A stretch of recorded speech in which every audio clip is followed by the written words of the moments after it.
आज बाहुड़ा अच्छी रथयात्रा दिन मुझे गोटे पिठा करके पकईली आप देखिथे से पिठार ना मत कहीं किसी कहले हाँ किसी जन कहते आउ से पिठाटा तो बहुत टेस्टी भी लगुला बहुत भल लगुला।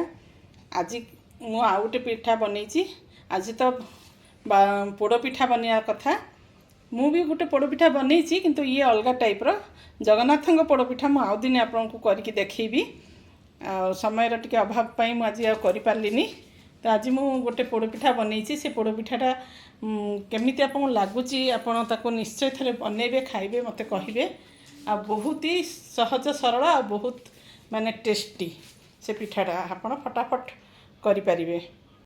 तो आम से पिठार रेसिपी देखा आउ जदि आपको मो रेसिपी भल लगे तेज आपको मोर रिक्वेस्ट मो चैनल को सब्सक्राइब करेंगे कमेंट मत जनइबे केमती लगुच मोर जदि पिठा आपको बहुत भल लगे ताले आपको लाइक शेयर करेंगे। चलतु बर्तमान आम आम रेसिपी देखा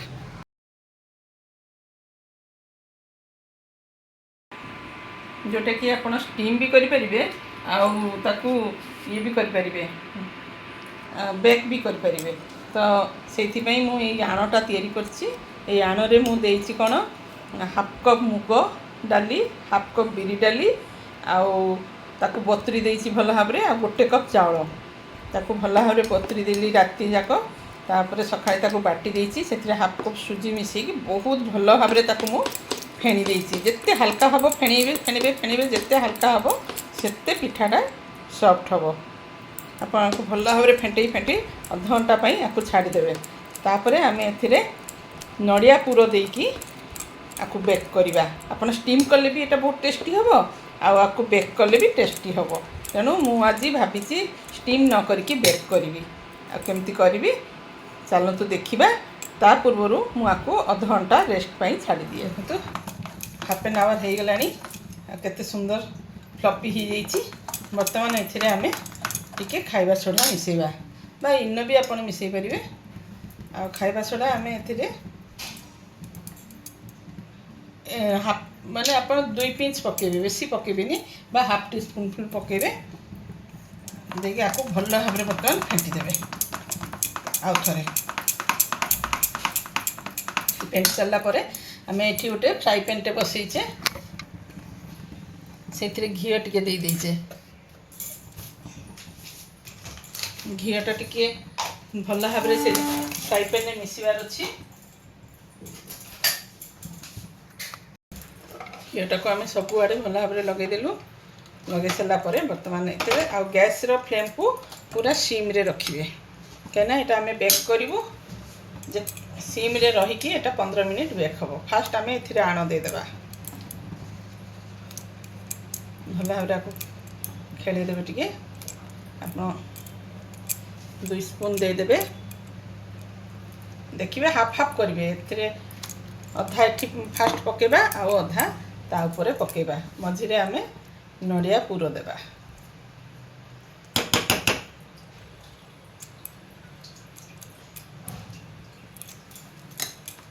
बर्तमान आप भल भाव में नड़िया पुर देदेवे एथिरे आप छेना भी पकई पारे छेना टी पकईले बहुत भल लगे नड़िया पुर आप गुजराती गुंड पान मधुरी गुंड टी पकईबे गोलमरीच गुंड टी देवे तो पिठाटा बहुत भल लगे मु नड़िया पुर सब दे देइछि खाली छेना देनी छेनाटा देले पिठाटा आहरी सॉफ्ट हम आ बहुत टेस्टी भी हम।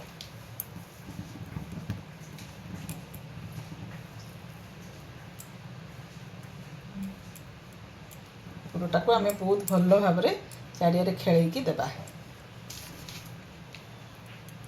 पिठा पुरटा बेसी रहिले पिठाटा भी बहुत टेस्टी हम मीठा लगे भल लगे आम पिठर हाफ चामच रु गोटे चामच भितर आप लुण देवे कहीं ना पिठाटा अलना टिके लगे टिके लुण देले तार स्वाद आउ टिके भल लगे।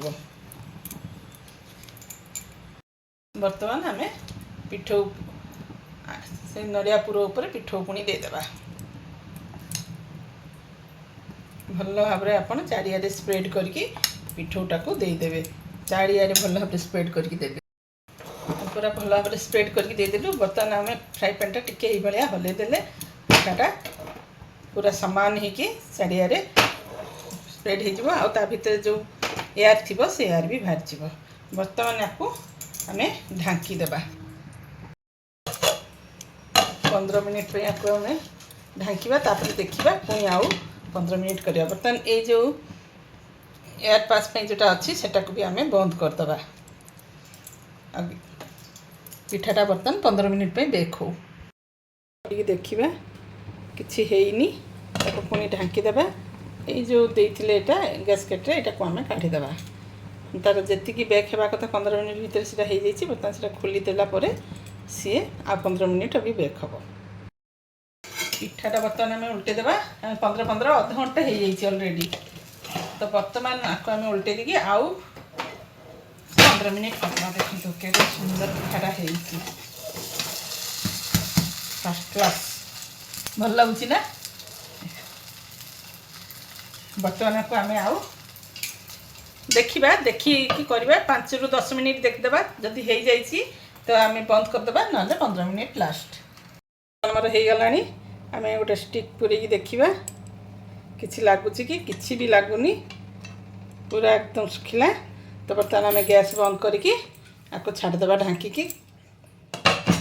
किस समय तापर आम आपको काटिकी सर्व करवा।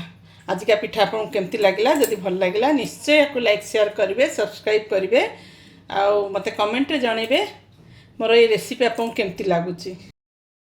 पिठा आमर पूरा संपूर्ण हो गलानी। आ पिठा आपको केमती लगुच देखिकी मते कहिबे कमेंट रे जनइबे। आज मतिक रही आ बहुत सॉफ्ट बहुत टेस्टी होइछि। हे देखंतु ए पोड़ पिठा आपण प्रथम शेष जाए मोर रेसिपीटा को देखिए।